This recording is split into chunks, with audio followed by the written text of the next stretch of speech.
Welcome back, daughters of Ferrix, sons of Canary, and alien races of all ages. And I just want to say, light it up. Light it up. Light it up. We have a mission for you. We have a mission for you. Today we're going to talk about thoughts. I'm going to thank you, of course, for the subscriptions, likes, comments. By the way, shout out to the first ever person that commented on one of my videos, TD Alley. Thank you very much, TD Alley. Absolutely love comments, love to converse, interact, so leave them more. We also have Alicia B88. Thank you very much. And Chloe Lee. So thank you. Hit that like, hit that subscribe, leave a comment, tell me what's going on. Today we're going to talk about Andor. We're going to talk about it. Hello, what have we here? I'm going to show you my, I'm going to share with you my thoughts, share with you what I think about the show. Hello, what have we here? Share what I've heard and a couple predictions. It's going to be a quick one, but let's just get into it. Let's do this. Save the rebellion! Save the dream! We have to save that dream. So yes, Andor season 1 is over. 12 episodes. Amazing. Can't talk enough about it. I really can't. And even that little Save the Rebellion. Save the rebellion! Save the dream! Saw Gerrera, you have to understand, great character, has been in there in the mythos, I believe, since Clone Wars. Having Forrest Whitaker play him in Rogue One was amazing. Having Forrest Whitaker again play him in Andor is amazing. Let's face it, Forrest Whitaker is beyond just an amazing actor. He has so much in his face that just tells you exactly what he's thinking, what he's trying to invoke in you. Just so much. It's so Impressive. Most impressive. It's very impressive. So, what I love about the show, I love the shots, I love the acting, I love the story, I love these people, I love these characters, I love the acting to begin with. Let's start. Diego Luna, absolutely on point with all of his looks, acting, just showing us more and more about this character, who he is, where he came from, and why he's doing what he's doing, and it is masterful. Stellan Skarsgård, same thing. Forrest Whitaker, Fiona Shaw. I can't speak enough about the acting. I really can't. I also can't speak enough about the shots and how this is being made. A confusing piece for Terran. Some people are getting confused, by the way, about this show, because I have even heard that most critics are like, well, I can't get into Andor because I don't really like the character. I can get into the revolution and the rebellion. But it's like, how do you not like this character? Because I've heard things like, the show is dull. People say that there aren't enough aliens. There's plenty of aliens. And by the way, I can bring up some other alien facts. And then this character had nothing to do with the finale. So let's talk about the dullness supposedly about the character. This character, they've shown you from episode 1. Things have been taken away from him. We don't know where his parents are. We see him with a bunch of children on a planet. He loses his sister. He's taken away from that planet, and everything that he knows, including his language, his culture, is taken away. And then suddenly, it's like, I'm sorry, let's just say it. Let's say you're in an Aboriginal tribe, and then suddenly, a flying spaceship comes by, and you realize that magic is real, or what you thought is magic is technology. And it's this whole thing. Now, granted, yes, they did not go into such details as to everything that Andor learned, but we can tell, even from the first episode, of who these people are, what they mean to him, what they taught him. Fiona Shaw as Marva Andor, big speech, of course, in episode 12, and I gotta say, I loved every moment of it. But this character, we start out with finding out where he's from, what he's done. He's looking for his sister. He still has not given up, even though they've taken everything away and he has to live in this place run, by the way, by the people who took everything away from him. He still does it, and he still keeps going, and he tries to find his sister, and he gets into some trouble, and then he pivots. Okay, we see the pivot. Then it's, oh, well, Luthen has a great idea. Let's try to get a win. Get a win and walk away. And it's so beautiful because it's the thought of, can you get everything you want in one shot, walk away, stick it to the Empire, and feel good about it? And the thing is, he did, but the Empire just doesn't let you go that easy. We're doomed. It just doesn't happen, you know? It's just... Did you know that wasn't me? It doesn't happen, all right? So they pull him back in on Narkina 5. Technically it was Niamos. Sent him to Narkina 5. He escapes from prison. Again, showing you exactly how capable he is, how he is great at absolutely knowing people to a point where he can realize things about them, of what they can do, and how that can be used. Listen, some people might want to say it's manipulative, but flaws and also things that we do very well are used for a reason. And he figures out, Well, that smells stinky. how to use them. And how, quite frankly, not to manipulate, but how to speak to a person in a way that they would understand, and how he can get to it. And that's just great communication. That's just the part of this character that, again, has suffered and endured through so much, but learned from people that he loved. Marva and his father, we only get little glimpses of Clem. But it's just an amazing story, so I don't understand how you could think that this is a dull character.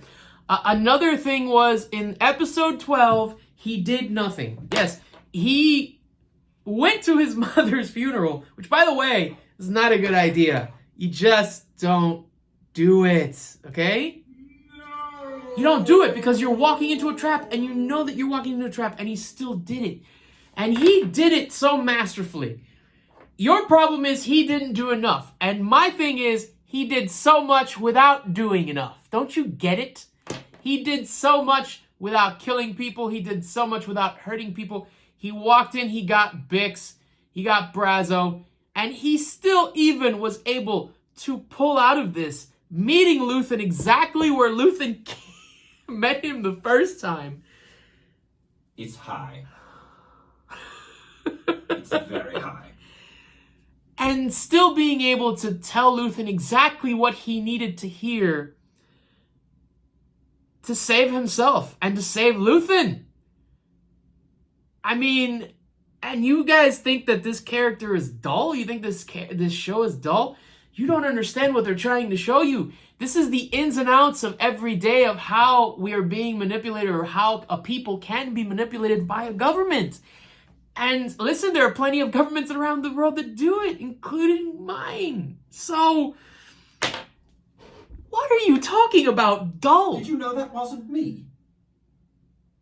I mean, if you think if you can't get into this character, I'm sorry. It speaks to you can't see what is being done to you lightly sprinkled every day. And you're just moving along, and you're just going with it, and I can't stand that. So, I apologize if I have offended anybody. Wait, no, not sorry, because it's my opinion. It's my opinion. And no, we're not doing social commentary, but you know what? It is my commentary. It's my show. I guess you have to listen to every word that I say. You're a rebel now. I'm a rebel, baby. But yeah, the character is amazing. Luthen is amazing. We don't know a lot about this character. I still am betting. We're going down to the predictions. We're going to go with the predictions. I've told you what I love about this show. By the way, the aliens. People have said, oh, there's not enough aliens. Did you know that the alien in episode 11 is actually also one of the aliens in Rogue One, and the same jumper that they use to get out of Narkina 5 is the same jumper that you see in Rogue One? I mean, that connection alone, the aliens, not to mention the aliens from episode 1 all the way in. Why were there no aliens on Narkina 5? Very simply, if you look at the episode when they're actually loading them, they're asking him, hey, where are you from? They're trying to get what race? Because different races are going to go to different places, which means that there's other parts of the Star Wars Death Star being built right now by different races. Hello, what have we here? I mean, come on. Let's say it again. Hello, what have we here? So there's plenty of aliens. And there's reasons why you don't see aliens and there's reasons why you do see aliens. So let's just go with that. That's my opinion. I'm just going to leave it right there. Just mic drop. It's actually a pen drop, but we could do it. But the acting, again, got to give it up to Forrest Whitaker, Diego Luna, Fiona Shaw, Adria Arjun, Stellan Skarsgård. Just masterful, just wonderful. And thank you, Tony Gilroy, for being a great creator, writer. I love your work, man. I love your work. You're probably never going to see this video, but I'm just going to say I love Tony Gilroy's work. I do. So predictions. We're going into predictions. Oh my God, I've got you at like 11 minutes. This was supposed to be a short video. What are we doing? But the predictions are pretty simple. Next year, absolutely, it will be a season 2. Originally, it was slated for 2 seasons. They're not going to stop that. This show is amazing, and actually one of the top shows on TV, on any streaming services. Now you can look up the facts. Ladies, gentlemen, dreamers, look up the facts. Listen, if you don't like it, don't watch. If you don't like the fact that there's not enough lightsabers, okay, it's not your usual Star Wars, and there's a reason for it, because this is a Star Wars with a story telling you from literally the bottom up of how the rebellion was built and what happened. And, you know, Luke Skywalker, ladies, gentlemen, and dreamers, daughters of Ferrix, sons of Kenari, Luke Skywalker came into the rebellion when it was just about to hit it. It was clinched by him, but it was also clinched by the fact that they had this information from Rogue One about the fact that there was one defect that literally the guy who made it put in. I mean, Well done. You're a rebel now. That's great writing, ladies and gentlemen. But next season, what's going to happen is they've come out and said, okay, it's going to be a year in advance. No, actually what they are going to do is they're going to do, again, arcs, 3-episode arcs. Each episode, 3 arcs will then go into a year of what happened, which means we're getting down to Rogue One. In my opinion, I would prefer if we saw them getting into Rogue One, just literally the last bits of it. Did you know that wasn't me? The last bits of it be like, hey, this is how he got there, end it literally at, well, we see Cassian Andor, and he's getting the information on the weapon, and that's what I would. We're going to definitely see a lot more about Mon's arc. And of course, Mon's arc is tied to Rebels. I hope that we get a couple of actual Rebels in here. Maybe we get an Ahsoka here and there. I don't know. I would love it. And I think that a lot of Star Wars purists would love it and probably love the show a little bit more.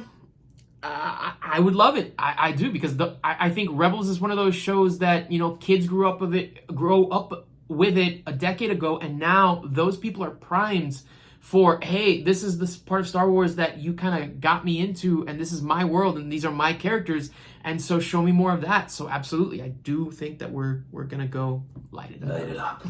We're gonna go a little bit with some rebel characters, yeah, from Star Wars Rebels. Then we've got Luthen. I absolutely believe we will get to figure out who Luthen is. I'm still going for Jedi Temple Guard. Tony Gilroy has said he's no Jedi. I'm saying Temple Guard. Temple Guard, which is why no one would ever know who he is or his face, and why he has so many goodies in his place. It's high. Yeah. He's got a lot of goodies. It's very high. And prediction, I think we'll definitely see Dedra and Cyril's relationship. I do think there is something there. I don't think that there's any relationship in Star Wars that has been shown this way. And I'm into it mostly because I do think one or both of these characters will have an arc where I think they will join, one of them will join the rebellion. Save the rebellion! Save the dream! I think they will. One of them, and that might then if there is a relationship, that might be interesting in the dynamic. So I would love to see that. I'd love to see that. But yeah, those are really it, ladies, gentlemen, dreamers. Not a lot of big things as far as what will happen, because again, we kind of know the end all be all is the Rogue One, and we know where this character ends up. But I love if they could, in season 2, definitely sprinkle out some other characters that go into other parts of the Star Wars universe, because that would connect everything. And as we know, it's all connected. It's all connected. Be careful not to choke on your aspirations. But with that, I leave you, ladies and gentlemen, dreamers of all ages and sons of Kenari and daughters of Ferrix. Light it up. Light it up, and thank you for joining me.